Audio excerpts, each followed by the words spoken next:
Question number 14 आपके सामने में है। अगेन अगर आप इस क्वेश्चन को भी देखोगे तो ये भी क्वेश्चन वैसे देखा जाए तो एक ट्रैप ही था, क्योंकि अगर कोई भी बंदा इस क्वेश्चन को अगर हाथ लगा ले और मान लो अगर वो कैलकुलेशन में फंस गया तो गया उसका टाइम, ठीक है, वो कर ही नहीं पाएगा, मतलब अच्छा खासा एक टाइम उसका चला ही जाएगा। तो देखिए जब भी आप क्वेश्चन देख रहे हो ना, आपको पहले ये डिसाइड करना पड़ेगा कि आपको ये क्वेश्चन करना ही है या नहीं करना है, ठीक है। तो देखिए इस क्वेश्चन में क्या बोल रहा है, इसमें बोल रहा है अमल बाइस 110 kg of syrup and 120 kg of juice, syrup being 20% less costly than juice।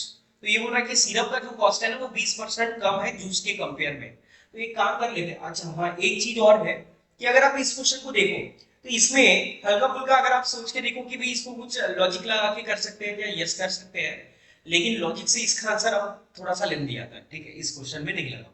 जितना सिंपल वे से जाओगे आप उतना जल्दी इस क्वेश्चन का आंसर आएगा। देखिए मैं समझाता हूँ। क्वेश्चन में आपको ये दिया हुआ है कि सिरप का जो कॉस्ट है वो जूस के कंपेयर में 20% लेस कॉस्टली है। इसका मतलब मान लेते हैं अगर जूस x रुपए का होगा, 1 किलो जूस x रुपए का होगा, तो सिरप 1 किलो कितने का होगा, 0.8x रुपीज का, राइट। ये समझ में आया। फिर आगे में देखिए आपको क्या बोल रहा है, he sells 10 kg of syrup at 10% profit, 20 kg of juice at 20% profit, and then आपको ये बोल रहा है कि भाई mixing the remaining juice and syrup, Amal sells the mixture at 308.32 रुपए पर KG and makes an overall profit of 64%। Total उसको जो प्रॉफिट हुआ वो 64% का देखने को मिला। तब आपको बोल रहा है then Amul's cost price for syrup in rupees per kg is, आपको ये बताना है कि भाई अमल का जो कॉस्ट प्राइस है सिरप का वो कितना था rupees per KG, right. Cost price आपको बताना है सीधा सीधा। देखिए क्वेश्चन आसान है, उसको कैसे एग्रीगेट किया पहले वो समझिए। उसने बोला कि भाई पहले तो 10 किलो सिरप बेचा, फिर उसने बोला था कि भाई 20 किलो उसने जूस बेचा, फिर बचा वाला बचा मतलब सिरप कितना बचेगा 100, क्योंकि 110 था, और जूस कितना बचेगा वो भी बचेगा 100, राइट। क्वेश्चन में आपको ये बोला है कि जो ये 10 किलो सिरप है इसको 10% प्रॉफिट में बेचा, 20 किलो जूस जो था इसको भी उसने 20% प्रॉफिट में बेचा, और फिर ये जो बचा वाला रिमेनिंग मिक्सचर है इसको उसने कितने में बेचा, ये दिया हुआ था 308.32 रुपए में बेचा, ये दिया हुआ है। और आपको बोल रहा है कि he makes an overall profit of 64% on the whole transaction. तो आपको क्वेश्चन इसके हिसाब से बात करना पड़ेगा, बराबर। तो सबसे पहले तो मैं एक काम कर लेता हूं, मैं ये निकालता हूं कि भी टोटल कॉस्ट प्राइस उसको कितने का लगा होगा। टोटल कॉस्ट प्राइस निकाल लेते हैं, क्यों, क्योंकि प्रॉफिट है, कॉस्ट प्राइस है, सेलिंग प्राइस है। मैं कॉस्ट प्राइस की अगर बात करूं तो 10 केजी का सिरप, सिरप 1 केजी का होता है 0.8 रुपीस का, 0.8x का, तो 10 किलो का ये हो जाएगा। 20 kilo juice, juice x rupees का होता था तो 20x हो जाएगा। देन बाद में 100 केजी का syrup which is of 0.8x, and then उसके बाद में अगर मैं इसकी बात करता हूं, या फिर आप सिंपली ऐसा भी पूछ सकते हो कि अगर आपको टोटल कॉस्ट प्राइस ही चाहिए, मैं बोलूंगा 110 किलो का सिरप था, 1 किलो सिरप का प्राइस था 0.8x, एंड देन हम बोलेंगे कि भाई 120 किलो का जूस था, एक किलो जूस का प्राइस था x। तो जस्ट इसे अगर मैं सिंपलीफाई करता हूं तो ये हो जाएगा 88x और ये हो जाएगा 120x, दोनों को ऐड करूंगा तो ये हो जाएगा 208x। तो टोटल कॉस्ट प्राइस आया है उसका 8x। देन उसके बाद में अगर मैं बोलूं कि भी टोटल सेलिंग प्राइस क्या था, तो टोटल सेलिंग प्राइस भी मैं इजीली निकाल सकता हूं, क्यों, क्योंकि ये 10% के प्रॉफिट में बेचा गया, तो सीधी सी बात है मैं बोलूंगा भाई 10 किलो का जो सेलिंग प्राइस था, अच्छा कॉस्ट प्राइस कितना था पहले तो वो निकाल लेते हैं, तो मैं बोलूंगा 10 किलो का कॉस्ट प्राइस था इतना 10 into 0.8x। अब उसका सेलिंग प्राइस निकालना है क्योंकि 10% का प्रॉफिट हुआ था, मैं बोलूंगा इसका जो सेलिंग प्राइस होगा उसके लिए मुझे into 1.1 करना पड़ेगा, बराबर। देन प्लस 20 किलो का जूस, तो 20 किलो का जूस जिसका कॉस्ट प्राइस रहेगा 20x, उस पे 20% का प्रॉफिट हुआ इसलिए 1.2 से मल्टीप्लाई कर देंगे। देन अब जो बचा वाला मिक्सर था उसको बेचा गया 308.32 रुपए पर केजी के दाम से, तो ये 1 किलो का प्राइस हुआ। जो टोटल मिक्सर बचा वाला था वो 200 था, तो 200 का ये प्राइस हो जाएगा, बराबर। अब आप एक चीज समझिए, ये हुआ सिरप, ये हुआ जूस और ये बचा हुआ मिक्सचर, तो इनको अगर मैं सॉल्व करता हूं तो ये मुझे मिलेगा टोटल मिक्सचर का सेलिंग प्राइस। अब आप एक चीज समझिए कि मेरी अगर मैं इसको ही सिंपलीफाई करता हूं तो ये कितना हो जाएगा आपका, ये हो जाएगा आपका a into ये मतलब ये हो जाएगा आपका 8.8x। इसे अगर मैं सिंप्लीफाई करता हूं तो ये हो जाएगा आपका 2.4x, 24x, राइट। देन उसके बाद में ये हो जाएगा आपका 308। इसको अगर हम लोग डबल कर दें तो ये हो जाएगा 64, 16 और 6, मतलब ये आएगा 6000, 61,664 रुपीज, राइट। तो ये हो गया टोटल सेलिंग प्राइस, ये हुआ टोटल कॉस्ट प्राइस, ये हुआ टोटल सेलिंग प्राइस। अब सीधी सी बात है, क्वेश्चन में बोला था कि भाई बंदे को जो प्रॉफिट हुआ वो 64% का हुआ। तो सीधी सी बात है, अगर 64% का प्रॉफिट, प्रॉफिट किस पे रहता है, कॉस्ट प्राइस पे रहता है। तो इसका ही जो प्रॉफिट रहेगा, या फिर मैं ऐसा बोलूंगा कि ये जो टोटल सेलिंग प्राइस है, क्या ये टोटल सेलिंग प्राइस, ये कॉस्ट प्राइस जो 208x है, इस पे 64% का प्रॉफिट है, तो मैं बोलूंगा is equals to 208x into 1.64। इसका वैल्यू और इसका वैल्यू कैसा रहेगा, सेम। अब मैं जस्ट इसे सिंपलीफाई कर सकता हूं, यहां से मुझे किसका वैल्यू मिल जाएगा, x का।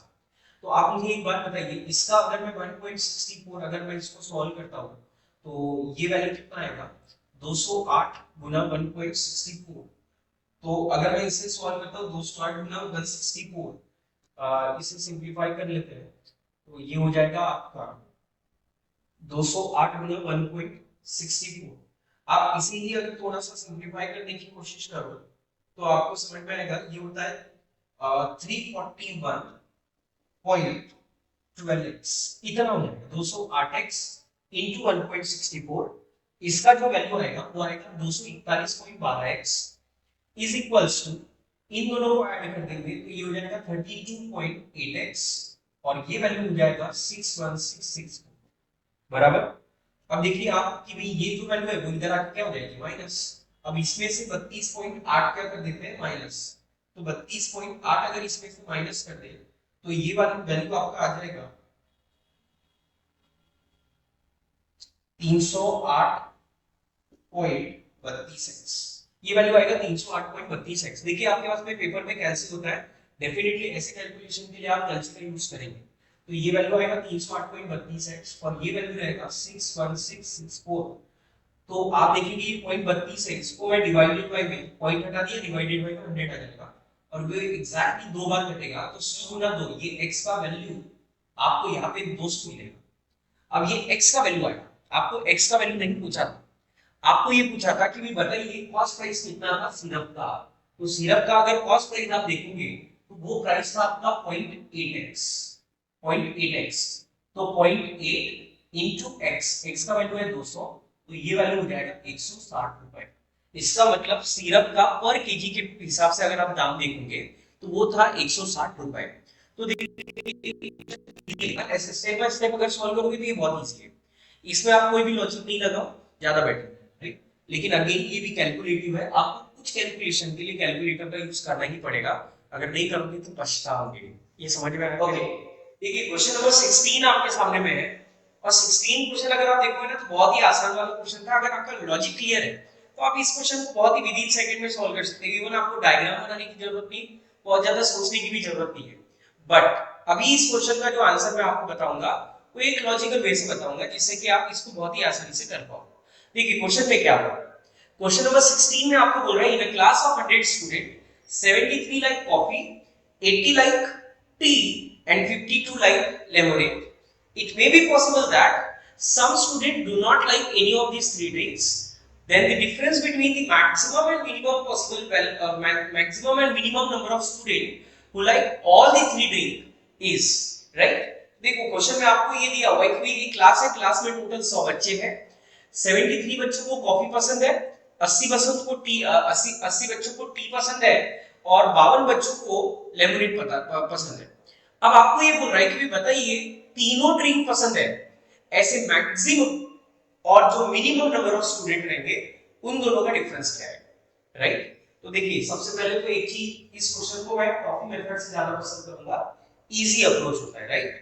तो आप एक चीज समझिए, जैसे मान लो मैं चाहता हूं कि भाई मैक्सिमम मैं वैल्यू निकालना चाहता हूं, ऑल थ्री का वैल्यू मैं क्या करना चाहता हूं, मैक्सिमम। मतलब मैं चाहता हूं कि ज्यादा से ज्यादा बंदे ऐसे हो जिनको तीनों टाइप की ड्रिंक गई हो। तो सीधी सी बात है, अगर मैं आपको ये बोलूं कि भाई ये मान लो लेंथ रिप्रेजेंट कर रही है टोटल 100 बच्चे, तो सबसे पहले मैं बोलूंगा कि भाई 80 बच्चे ऐसे रहेंगे, 80 बच्चे ऐसे रहेंगे जिनको कॉफी पसंद है, बराबर। देन उसके बाद में सॉरी कॉफी 73 बच्चों को पसंद है, 80 बच्चों को टी पसंद है। तो आप एक काम कर लो, टी मान लो 80 बच्चों को पसंद है। फिर मैं बोलूंगा कि भाई इन्हीं बच्चों में मैं सबसे पहले कॉफी दे देता हूँ। कॉफी कितने बच्चों को पसंद रहेगी?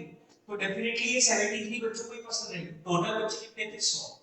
तो ये 100 में से 80 बच्चों को टी पसंद है, मान लेते हैं उन्हीं में से कॉफी पसंद है, ऐसे 73 बच्चे हैं, और उसके बाद में लेमनेड पसंद वाले कितने थे? 52। तो मैं यही पे देता हूँ। क्यों यहाँ पे दे रहा हूँ? क्योंकि यहाँ पे देने से तीन वाले मैक्सिमाइज हो जाएंगे। ज्यादा से ज्यादा बंदे रहेंगे जिनको तीनों ड्रिंक पसंद रहेंगे। मैं बोलूंगा लेमनेड पसंद करने वाले कितने रहेंगे? 52। तो मैक्सिमम ऐसे कितने बंदे हैं जिनको तीनों ड्रिंक पसंद है? तो डेफिनेटली वो वैल्यू मैक्सिमम कितना आएगा? 52, क्योंकि ये वैल्यू 52 होता है, बराबर। मैं बोलूंगा मैक्सिमम जिनको तीनों ड्रिंक पसंद है ऐसे बच्चे 52 हो सकते हैं, 52 से ज्यादा नहीं हो सकते। अब देखिए, इसके लिए आपको ये डायग्राम उतारने की जरूरत नहीं थी। अगर आप थोड़ा सा अंदाजा लगाओ तो तीनों में जो मिनिमम होता है वो ऑल थ्री का मैक्सिमम वैल्यू होता है डेफिनेटली।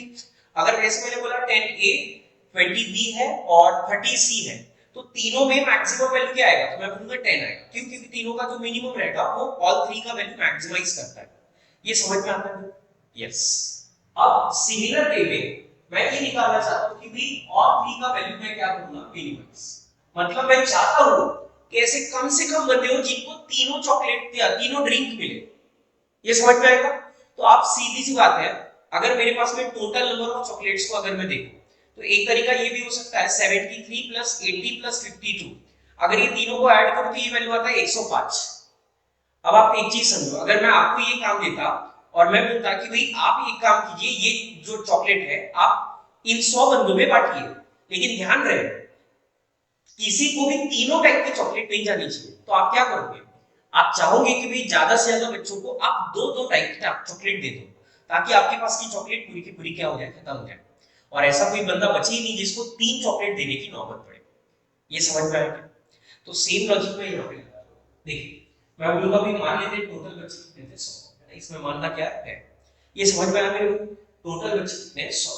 अच्छा, उसमें अगर आप देखोगे तो पहले तो 80 बच्चे थे जिनको टी पसंद है। तो मैंने बोला 80 बच्चे हैं जिनको टी पसंद है, ठीक है।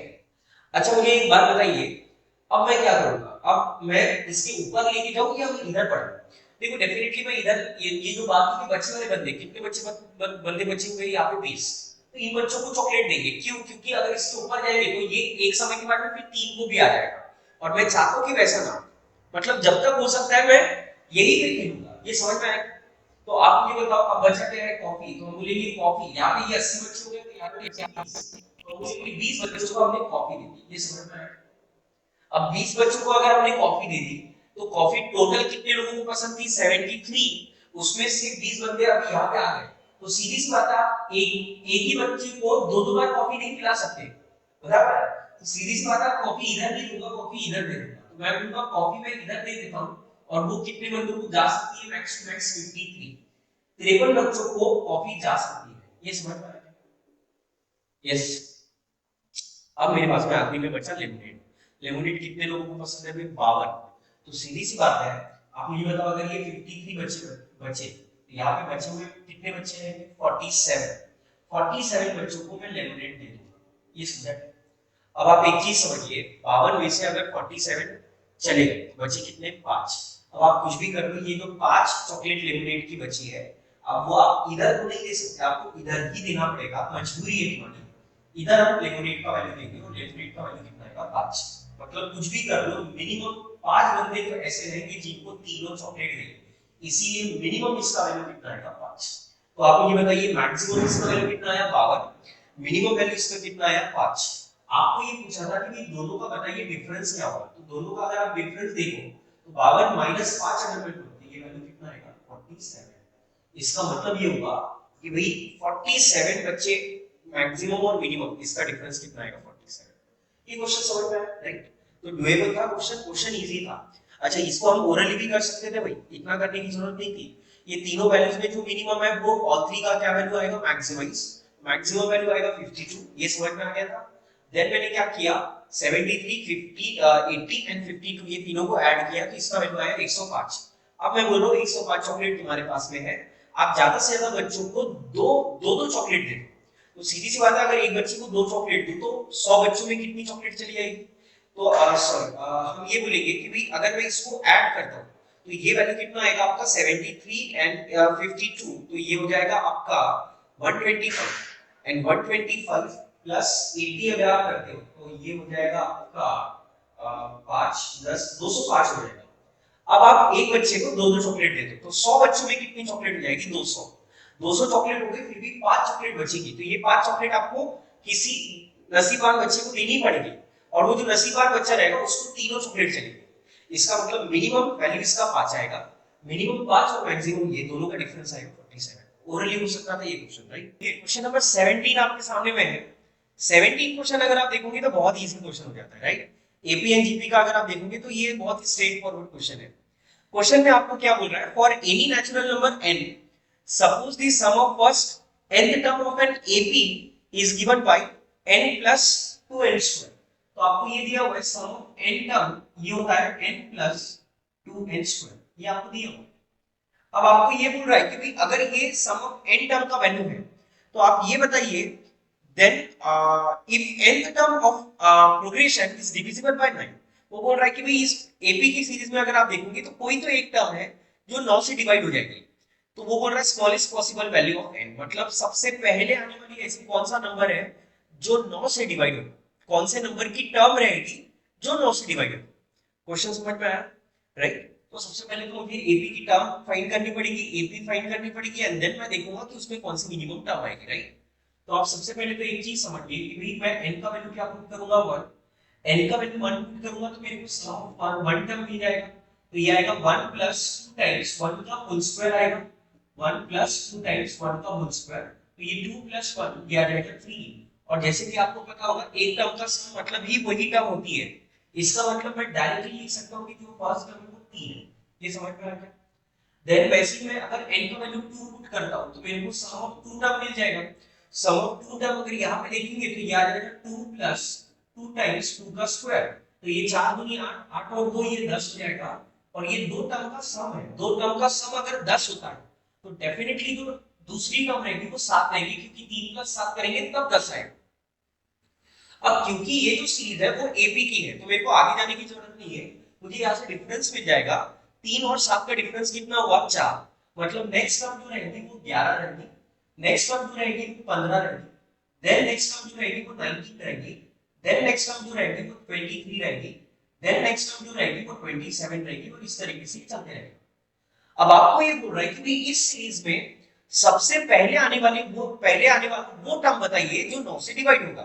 तो अगर आप इसको अच्छे से ऑब्जर्व करो तो आपको समझ में आएगा कि इसमें सबसे पहले आने वाला 9 से डिवाइड होने वाला नंबर कौन सा है 27, और 27 ही कौन से नंबर की टर्म है, तो first second third fourth fifth sixth and then 7, इसीलिए हम बोलेंगे 7th नंबर की जो टर्म है वो 9 से डिवाइड होगी और n का वैल्यू मिनिमम कितना होगा 7, क्योंकि 7 रहेगा तब ये 27 आएगा। इसके बाद में भी बहुत सारे नंबर 9 से डिवाइड होंगे लेकिन सबसे स्मॉलेस्ट n का टर्म कौन सा रहेगा 7, इसीलिए इस क्वेश्चन का करेक्ट आंसर होगा 7, राइट। बहुत ही आसान सा क्वेश्चन था, विद इन सेकंड में ये क्वेश्चन सॉल्व हो सकता है, राइट। ओके, देखिए क्वेश्चन नंबर 18 आपके सामने में है।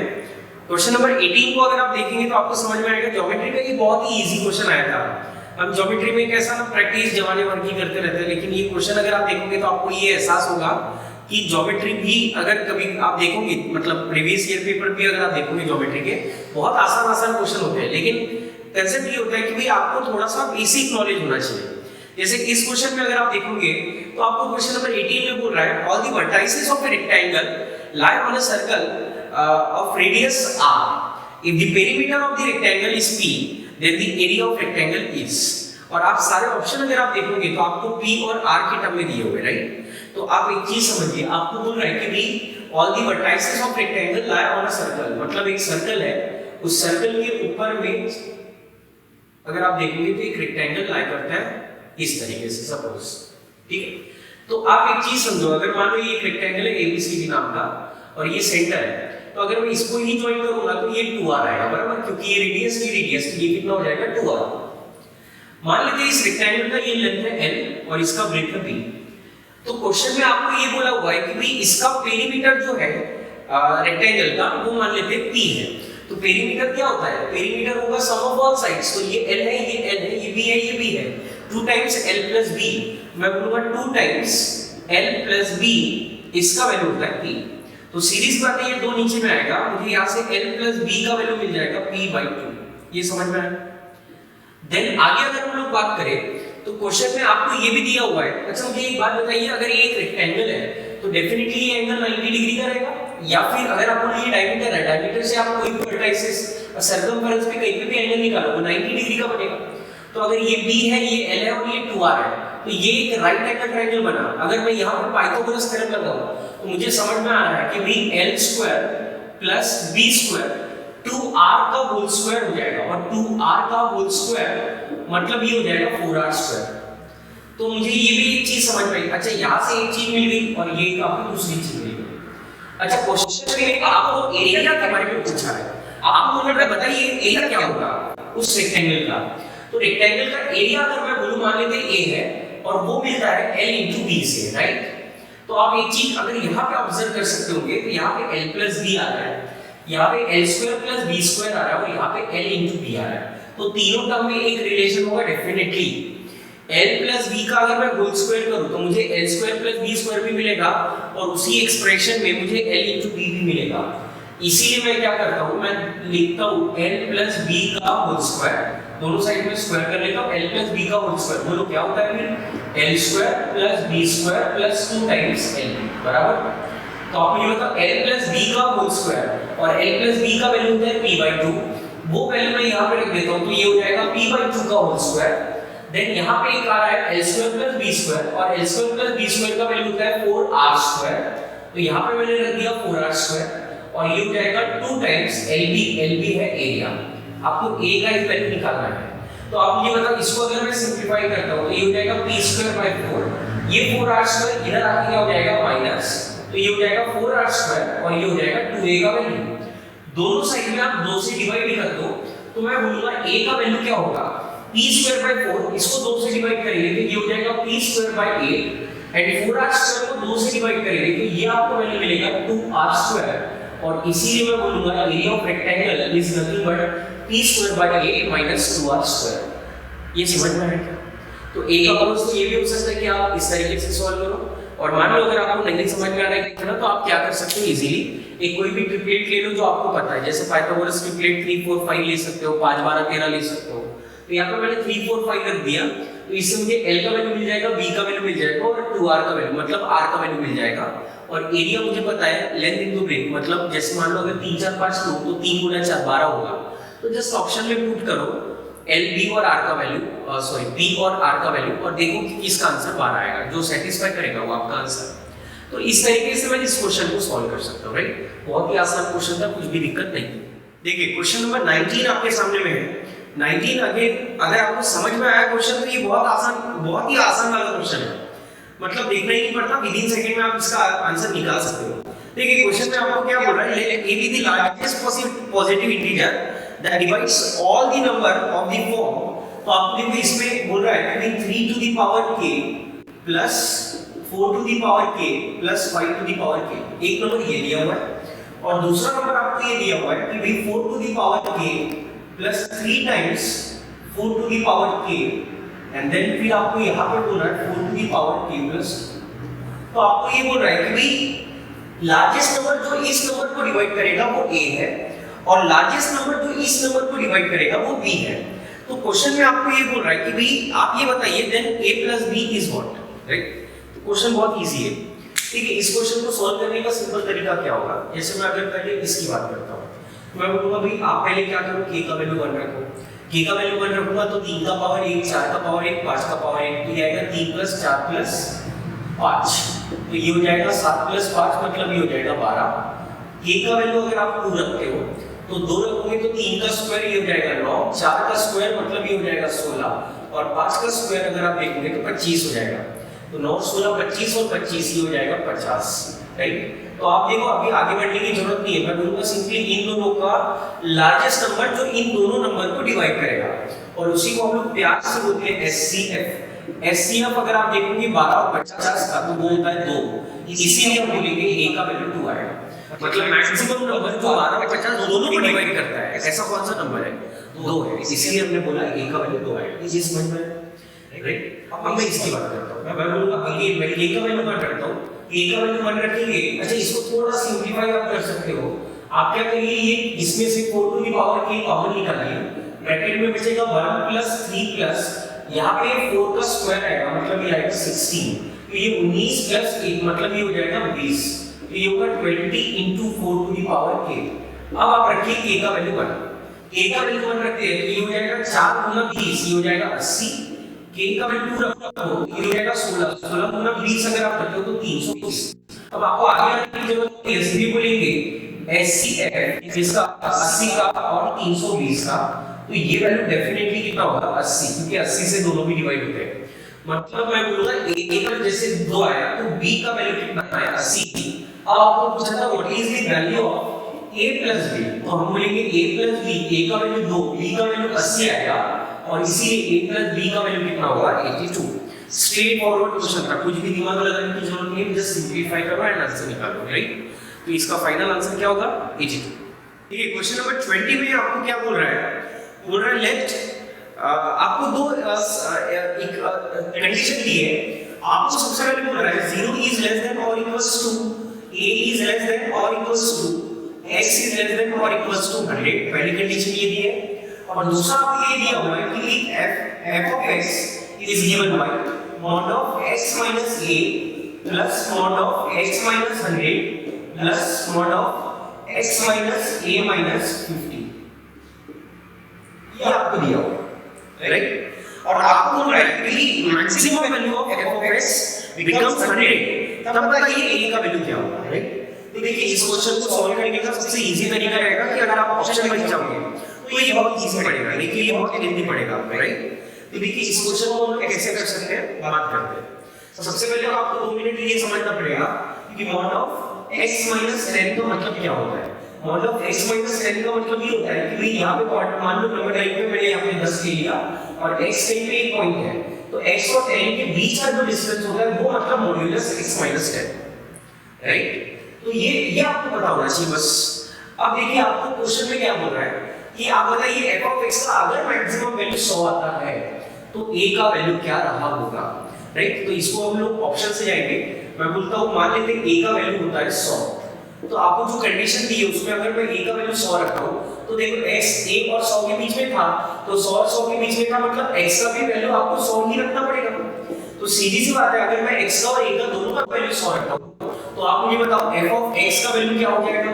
ये हो जाएगा 100 माइनस 100, ये क्या हो जाएगा 0, देन 100 माइनस 100 ये भी 0 आ जाएगा, और ये हो जाएगा आपका 100 माइनस 100 माइनस 50, तो 100 माइनस 100 0 हो जाएगा और वो आएगा mod of माइनस 50। फाइनली इसका आंसर 50 आएगा, लेकिन मुझे बताओ मुझे आंसर 50 चाहिए था कि 100 चाहिए था? 100 चाहिए था, इसीलिए ये मेरा करेक्ट आंसर नहीं है, मतलब a का वैल्यू 100 नहीं हो सकता, राइट?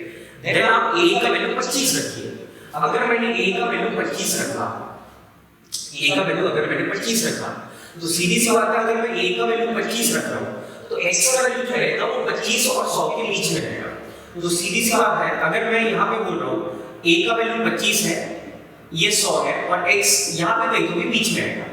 तो आप एक चीज समझिए कि भाई अगर मेरे को इसको f of x को मैक्सिमाइज करना है तो mod of x minus a, mod of x minus a का वैल्यू मैंने रखा 25, तो सीधी सी बात है mod of x minus a मतलब ये वाला distance, then mod of x minus 100 मतलब ये वाला डिस्टेंस।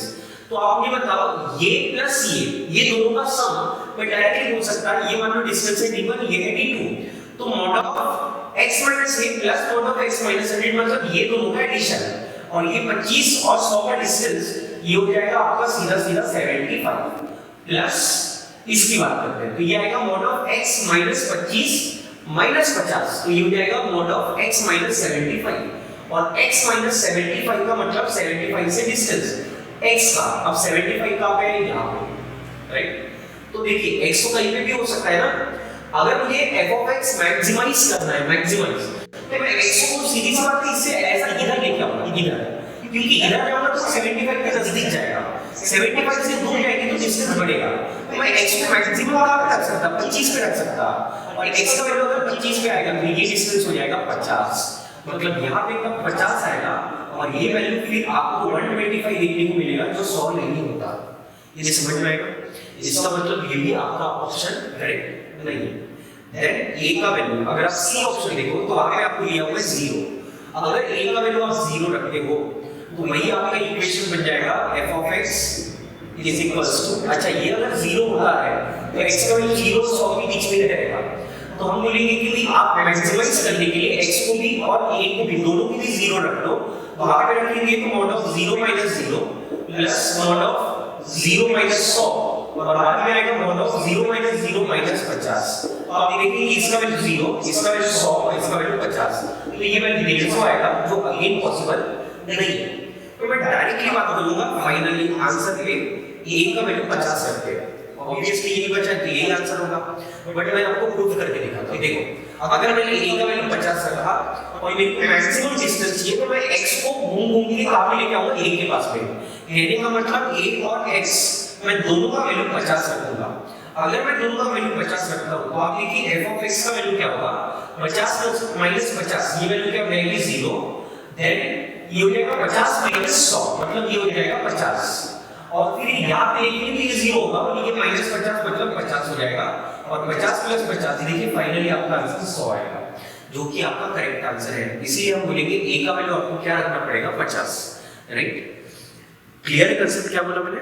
बहुत ही इजी क्वेश्चन था लेकिन लॉजिकल था। आपको ये जब कंसेप्ट क्लियर है मॉड का कि भाई मॉड होता क्या है वगैरह वगैरह, तब आप इस क्वेश्चन को बहुत आसानी से कर सकते हो, राइट? ओके, सो फाइनली देखिए 21 क्वेश्चन में क्या बोल रहा है, let abc be a non-zero real number such that b square is less than 4ac। तो देखिए पहले तो आपको ये बोल रहा है कि b square is less than 4ac, मैं इधर लिख लेता हूँ, यहाँ पे बोल रहा है b square is less than 4ac। ac का मतलब होता है b square minus 4ac is less than 0, और इसी का मतलब होता है डेल्टा लेस देन 0, बराबर? और डेल्टा अगर लेस देन 0 है इसका मतलब ये होता है कि इमेजिनरी रूट्स है, बराबर? ये हुआ क्वाड्रेटिक इक्वेशन का कंसेप्ट, इतना पता होना चाहिए। अगर आपको ये पता है तो आप विद इन सेकंड में चाहे तो आप इस क्वेश्चन का आंसर दे सकते थे। देखिए क्वेश्चन में आपको क्या बोल रहा था कि भाई b स्क्वायर माइनस 4ac ये लेस है 0 से, मतलब इमेजिनरी रूट्स रहेंगे, इतना समझा? जब भी इमेजिनरी रूट्स होता है तो ग्राफ आपके दो बनते हैं, या तो आपका ग्राफ कंप्लीटली अपवर्ड बनेगा, राइट? ये ऐसा कुछ बनेगा, या फिर आपका कंप्लीटली ग्राफ कैसा बनेगा, कंप्लीटली डाउनवर्ड बनेगा। ये समझ में आएगा? या तो कंप्लीटली ऐसा या तो कंप्लीटली ऐसा, मतलब या तो वैल्यू हमेशा ही पॉजिटिव होगी या तो वैल्यू हमेशा ही नेगेटिव होगी। लेकिन फिर आपको आगे में क्या बोल रहा है, late s be the set of all integer values such that f of m is less than 0। मतलब वो बोल रहा है कि भी बताइए सेट s में आप कौन-कौन सी वैल्यू रख सकते हो so that f of m का वैल्यू हमेशा 0 आएगा, मतलब लेस देन 0 आएगा। लेस देन 0 का मतलब क्या हुआ, ये आंसर हमेशा नेगेटिव आएगा। अच्छा चलो एक काम करते हैं, मान लो अगर आपका ग्राफ ऐसा बना, ऐसा ग्राफ कब बनेगा, वो अगर आपने लिखा हुआ है ax² + bx + c, एक चीज हमेशा याद रखिए, ग्राफ कैसा बनेगा ये टोटली डिपेंड होता है a की वैल्यू पे। अगर a पॉजिटिव है तो ग्राफ अपवर्ड बनेगा, अगर a का वैल्यू नेगेटिव है तो ग्राफ डाउनवर्ड बनेगा। अब इसमें अगर मान लेते हैं ये वाला केस लेता हूं तो वो बोल रहा है कि f of m का वैल्यू लेस देन 0 आएगा। तो सीधी सी बात है, मुझे ये पता है कि अगर ग्राफ अपवर्ड बना तो हमेशा f of m का वैल्यू पॉजिटिव आएगा, नेगेटिव नहीं आएगा। मतलब आप कुछ भी रख लो वो आंसर नेगेटिव नहीं आएगा। मतलब इस केस के लिए मेरा जो आंसर आएगा वो होगा एक एम्प्टी सेट, मतलब कुछ भी रखो ये आंसर इसको कभी सेटिस्फाई नहीं करेगा। इस केस के लिए मेरा आंसर एम्प्टी सेट होगा। लेकिन अगर इसी बात करो तो याद रखिए अगर डाउनवर्ड बन रहा है तो आप x का वैल्यू कुछ भी रखो आंसर बेशक ही नेगेटिव आएगा। तो इस केस में मैं बोलूंगा कि मेरा जो आंसर आएगा इंटीजर होगा, मतलब कुछ भी रख दो आंसर इंटीजर, मतलब कोई भी इंटीजर वैल्यू रख दो ये हमेशा सेटिस्फाई करेगा, कोई वैल्यू चीज को सेटिस्फाई करेगी। तो फाइनली क्या मैं बोल सकता हूं कि इन दोनों को मैं अगर कंबाइन करूं तो या तो वो एम्प्टी सेट होगा या तो वो कंप्लीटली इंटीजर का सेट होगा, और इसीलिए हमारा करेक्ट आंसर इसका होगा सेकंड में देखिए क्या बोल रहा है, इधर दी एम्प्टी सेट और set of all integer value, इधर ये या फिर ये, राइट? तो इजी क्वेश्चन था बहुत ही। ओके तो देखिए क्वेश्चन नंबर 22 आपके सामने में है। इस सेट का सबसे लास्ट वाला क्वेश्चन लेकिन सबसे इजी क्वेश्चन बोला जाएगा। देखिए क्वेश्चन में बोल क्या रहा है, the largest real value of a for which mod of x minus a, आपको देखो ये दे रहा है mod of x plus a plus mod of x minus 1, बोल रहा है इसका जो वैल्यू आएगा ये वैल्यू 2 होता है। तो आपको बोल रहा है बताइए largest possible value of a क्या होगा, राइट। सबसे पहले तो एक चीज समझिए मेरे भाई कि अगर ये मान लो एक नंबर लाइन है तो यहाँ पे आपको ये बोल रहा है कि 2 पॉइंट है, ये x का डिस्टेंस माइनस a से और x का डिस्टेंस 1 से, तो यहाँ पे मैं क्रिटिकल पॉइंट 1 बोलूं, एक क्रिटिकल पॉइंट 3 बोलूं। और x जो है इनके बीच में आप कोई डिस्टेंस मान लो, क्योंकि उसने ये वर्ड यूज किया है इट हैज इनफाइनाइट सॉल्यूशन। हमेशा इनफाइनाइट सॉल्यूशन तब होते हैं जब इन दोनों क्रिटिकल पॉइंट के बीच में x लाई करेगा, ये समझ में आएगा। इसीलिए हमने बोला मान लेते हैं x यहाँ पे कहीं तो भी है, अब x का माइनस के डिस्टेंस मतलब ये वाला डिस्टेंस और x का 1 से जो डिस्टेंस आएगा मतलब ये वाला, इन दोनों डिस्टेंस का एडिशन, मान लो ये डिस्टेंस है d1 ये है d2, तो d1 प्लस d2 ये 2 यूनिट का चाहिए। तो आप एक चीज समझिए कि 1 से अगर 2 यूनिट का डिस्टेंस है तो 1 के इधर लेफ्ट में भी जा सकता हूं, 1 के राइट में भी जा सकता हूं, तो 1 के लेफ्ट में जाऊंगा 1 माइनस करूंगा तो ये होगा -1 एंड 1 प्लस 2 करूंगा तो ये आएगा 3 बराबर। लेकिन ये जो वैल्यू किसका है, ये वैल्यू है -1 का। तो आप देखिए -1 का वैल्यू अगर -1 है तो a का वैल्यू आएगा 1 और -a का वैल्यू अगर 3 है, -a का वैल्यू अगर 3 है तो a का वैल्यू आएगा -3। तो यहां से a का वैल्यू आया 1 और यहां से a का वैल्यू आया 3।